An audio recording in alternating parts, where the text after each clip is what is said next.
I'm Cynthia James, and this network is about changing lives one woman at a time.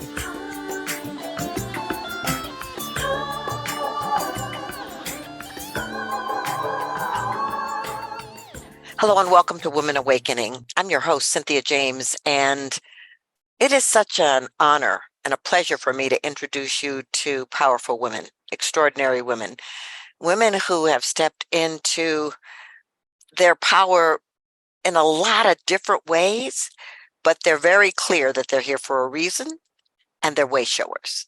And so every week you get to meet a new one, and we are on all the platforms, Spotify, iTunes, iHeart, Spreaker, Amazon, video, YouTube, coming back and meet the women every week. And I'm on cynthiajames.net. You can go there, you can get gifts, sign up for my newsletter, and find out what's happening in my world. Today, I get to introduce you to my friend. I just love her. Her name is Shelly Lefkoe. She's the co-founder of the Lefkoe Institute, and her clients are people who've struggled with changing long-standing behavior and emotional issues such as procrastination, fear, relationship issues. And her approach frees them to live more joyful lives. She does this by identifying the root causes of their problems, their limiting beliefs, and she can eliminate these beliefs in a matter of hours. Her approach has been validated by independent research from the University of Arizona and published in the journal Clinical Psychology and Psychotherapy. So far, Shelly and her institute have helped over 20,000 individuals, making lasting changes in their behaviors and their emotions, and her online programs have reached over 200,000 people worldwide. She's a well-known keynote speaker and a workshop leader, and her new book, Hitting the Wall, Eliminate the Beliefs That Sabotage Your Business and Your Life, is going to be released 2023. So I am so excited, Shelly. Thank you so much for being here. Hi, my love. So wonderful. Well, I am just so grateful to have you here. Before we get into all the details, how did you grow up? Where did you grow up? Oh, my goodness. I grew up in Brooklyn, New York. God, nobody's ever asked me that. And how I grew up, I mean, I'm still growing up, but how I grew up is I was the most blessed human being this lifetime on this planet. I had an incredibly loving mother. She was an angel. My dad was loving too, but he was like a typical father, like, you don't use your head, that stuff, but very loving. So I had a very middle class, kind of normal childhood, if you will. So coming into this work was pretty shocking to me when I started my personal growth journey, finding out that most people did not have the childhoods that I had. Absolutely. Cynthia, I did not know anybody whose parents were divorced. Wow. You and I have had conversations. I didn't know diversity was a thing. In Brooklyn, you went into the street, whoever was there, you played with. It didn't matter what color they were, what religion they were, what anything they were. So when I got into this kind of big, bad world, it was just like, what? Yeah. So the work I've been doing for 30 years has been pretty illuminating to me. Well, okay. And so coming from this kind of idyllic childhood, how did you get into this world? I mean, you clearly are a seeker, so you wanted to do self-development, but how did you move from your own self-development to becoming a teacher of it? Yeah. So my husband and I met at a personal growth workshop called EST. And we both very much wanted to make a difference in the world. And as you know, knowing my husband, he was an extraordinary human being, really committed to making a difference in the world. And he created a process that 30 years ago, Sin, when people used to say to me, what do you do? And I'd say, well, I help people eliminate the negative beliefs that keep them stuck. They'd say, beliefs? What, you mean like a religious belief? People did not know what I was talking about. And today, everybody knows that if you don't change your beliefs, change is going to be very difficult. Yes. So he was on a plane going to California. He was looking at his own life. Why was he so stuck? But basically, he was looking at the question, he calls it an intellectual spiritual journey. Why do people know what to do and know what not to do and still do it or don't do it? So we know that if we exercise and eat well, we'll live longer and feel better, but we don't do it. We go into relationships going in knowing that they're not a good thing for us, and then we stay in them. So we read books and we have information and we know what we should and shouldn't do, and we don't do it. That's why people come home and 3 days after their fabulous workshop, the notes are in the drawer. It wasn't that the workshop wasn't fabulous, but they have beliefs that keep them from utilizing the information well. Right. So he was journaling, and he, by the time the plane landed, he had created this process based on this premise that people's lives were consistent with their beliefs. And he created a process that's not woo-woo, it's not airy-fairy. You don't write down on a piece of paper. You don't stand in front of a mirror going, I'm good enough, I'm good enough, I'm good enough. You don't burn it in a fire. This is science. We have scientific-based evidence. We've done research. We've proved statistical significance that change can be easy. So he came back. Here's the best part of the story. He came back and he says to me, Shelly, wait till you see what I created. And at the beginning, we were doing it in companies, but he showed me how to do it on a person. And the person said, she was a friend of ours, and she said, I want to get married again. She said, but I just keep not meeting men. I don't go over. He says, what do you believe? And out of her mouth came, marriage is suffocating. You have to give up who you are. Men have all the power. And she's like spewing these beliefs. And I'm sitting there watching, and he picks one belief and he helps her eliminate it. And Sin, I swear to God, it was like somebody knocked me off my chair. It was one of those, spiritual moments in life where I just went, I cry every time I say it. This is what I was put here to do.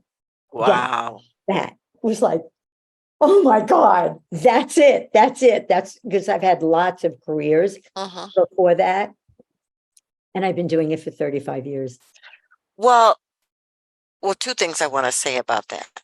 First of all, that how amazingly brilliant that he got it, what could happen, and that you could see it, listen, and embody it, and then take it on. So I want to talk though, because he passed to another plane of existence a while ago. And I happen to have been with you in your world, in your life, watching the two of you and how fabulous. And it was hard for all of us in your life to have that experience. Remember me and you in the hot tub? Yeah. For hours and hours and hours. I was at the pool. It was the pool. For hours. So everybody listening, women, I want you to, if I give you nothing else, I want you to have this. I did not know the difference between a P&L and a balance sheet.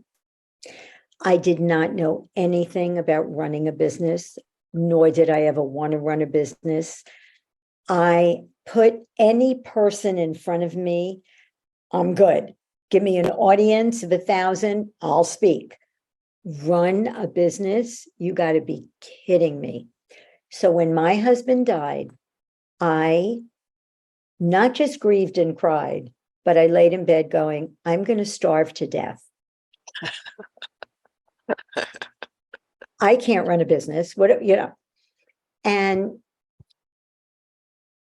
the beliefs that I had worked on were very important in what happened.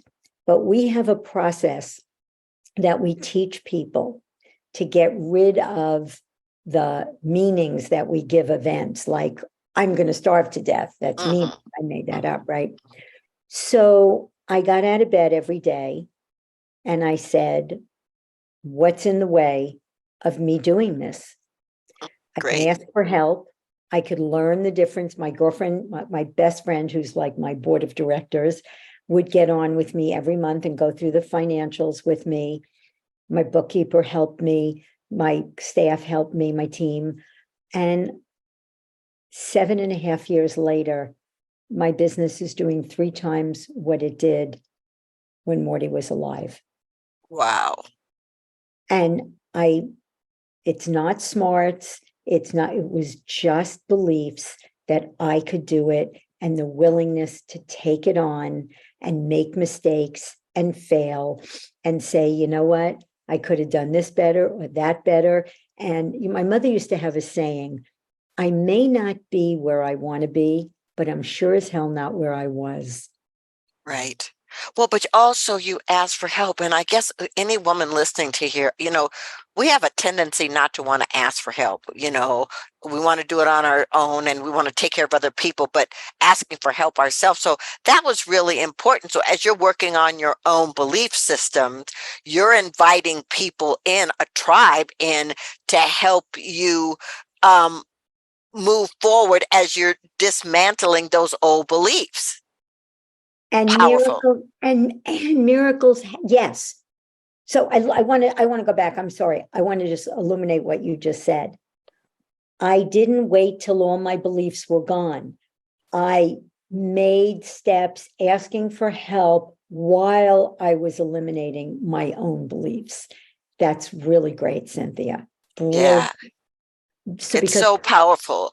Well, and so let's talk about building and grieving simultaneously, because that's what was happening. You know what I mean? I'm watching you. And so tell me, how did you honor the grieving process at the same time of learning how to run a business? what a great question. Wow. I have a belief. It's interesting. You got to do what you got to do. I did not have, my husband was a brilliant, amazing human being. Money was not his focus. So I was not left in a position where I could not work, unfortunately. So after 2 weeks of grieving, good heavy duty grieving, I said, okay, Shell, get your ass up and in front of that screen. And I had my clients all day. And that's the other thing. I not only had to run the business, I still had my practice. Now I've taken it down. I used to see 25, 26 people a week. I don't do that anymore. But I don't know. I just think that I had to compartmentalize. I didn't have a choice, is how it feels to me. I couldn't get on my sessions and sit and cry. So my belief that serving people, making a difference in people's lives, helping people be free was important. And when I was doing that, there were times, I swear to you, I would have a session and people would say, how are you? And I'd say, I'm okay, let's work. And at the end of the hour, I have a 15-minute break. I'd shut the thing, I'd cry for 15 minutes, and I'd put it back on and go, okay, next session. I didn't feel like I had a choice. And I lost my father, my mother, and my husband in 15 months. Wow.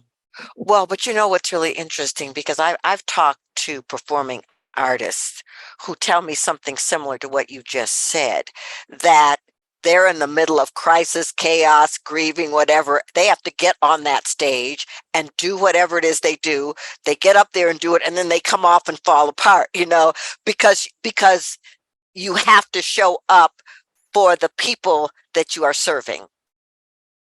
Totally. Right. Totally. Okay, so now here's the thing. Also, you're a mother. I am. So As you a lost a husband. Oh, I am too.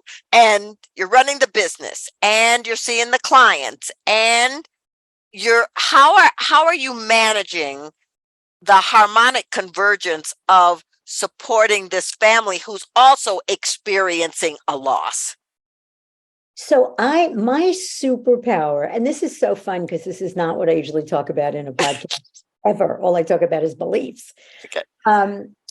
I love that. So my superpower is, and you know this, nobody has not nobody. I have a very busy life. I get up in the morning, I play pickleball. You know that. I come home, I work all day, and I either go out or play pickleball. I maintain friendships all over the world. I am the best friend. If you call me and you say, Shell, I need you. If you're in my circle, I'm there. No question. I just am. My girls are my priority in life. There is nothing more important to me than them. And I make sure that I'm connected to them, that they are all, now they're grown. I mean, Britt was 26, and Blakey was 31 when Morty died. Wow. 32, yeah. So I was also, it was interesting. They didn't want to grieve the way I did. I wanted the three of us to huddle and cry together, and they all it was very different. When they talked to me, it was harder for them because it made Morty more present, and it was just hard. So that whole process, again, women, things don't always look how you think they're going to look. Yep. It's very important to not give meaning to that. Like, they don't need me, they don't want me, and they don't care about me. We came together when it was appropriate to come together. Yes. But right. we didn't get the three of us and cry together and go, oh God, no. They didn't. But we get together on his birthday and we honor him, and we do stuff like that now. But right.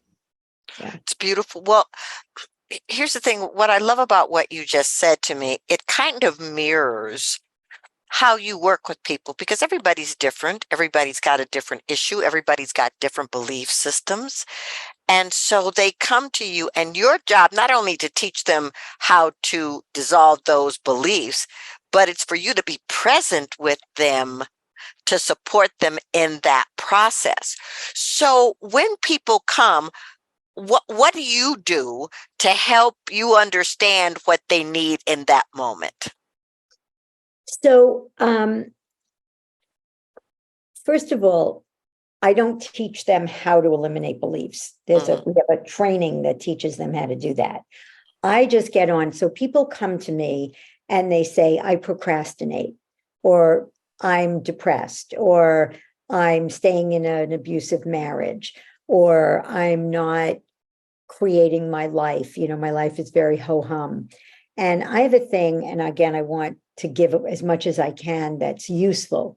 When you look at your life, ladies, is every plant being watered? So I always say, if you had a house full of plants, you would never water just one. So a lot of women are workaholics. They have to prove that they're just as good as men, and that whatever their, motivation is, they're workaholics. Or other women are caretakers, and they're very busy taking care of everybody except themselves. And they don't eat well, and they don't exercise. And so every plant in your life, your health, your relationships, romantic friendships, your career, your family, should be vibrant, and you should look at Yes. all your plants and go, they're healthy and they're all beautiful and alive. And so when people come to me, I look at what is it in your life that's not singing, that's not vibrant. And we work on what are the beliefs that underlie that pattern. So if you take something like fear of public speaking, there's 11 beliefs that it's the only pattern that everybody has the same beliefs. It's really interesting. And so, 4 sessions and you will get rid of your fear of public speaking permanently for good. If you have depression, that might take a little longer, but it isn't rocket science. If you think about what, I had a client this morning, she was raised Catholic and she has a lot of guilt. And she has the belief, if I do something wrong, I'm bad, like I'm a bad person, right? And if I do something wrong, I deserve to be punished. And so she has all this self-sabotage in her life where she's always making sure if she does something that she doesn't like, she gets punished for it. So if you think about what must somebody believe that procrastinates, no matter what I do, it's never going to be good enough. Right. Right. Mistakes and failures are bad. And no amount of evidence gets you to know that your beliefs are not true. That's I've worked right. with 5 Harvard PhDs who had the belief I'm stupid. So they knew they weren't stupid, but they still believed it. And the thing about my work is when you go back to where these beliefs got formed, which is childhood, most of your self-esteem beliefs for sure. Life is hard, money is scarce and hard to get, mistakes and failures are bad. When you go back to your childhood, and I have people look at where their beliefs came from, and we look at other ways that they could interpret it now that they couldn't see then. But I ask the $1 billion question. Doesn't it seem like you saw life is hard? Money is scarce and hard to get. I'm not good enough. I'm not capable. I'm not important. And every client, I have clients in Uganda. I have a new client in Saudi Arabia. Blows my mind. Every country in the world. They say, yes, I saw that. Right. Now, you can't not believe something you think you saw. That's right. Right? If you see it, it's like, if I said, Cynthia has long hair, you'd say, no, she doesn't. And I'd say, no, she does. She doesn't. You'd say, Shelly, she doesn't, because I saw Cynthia with short hair, right? So anything you could see, I'm holding up my water bottle for you listening, has a color, shape, and location.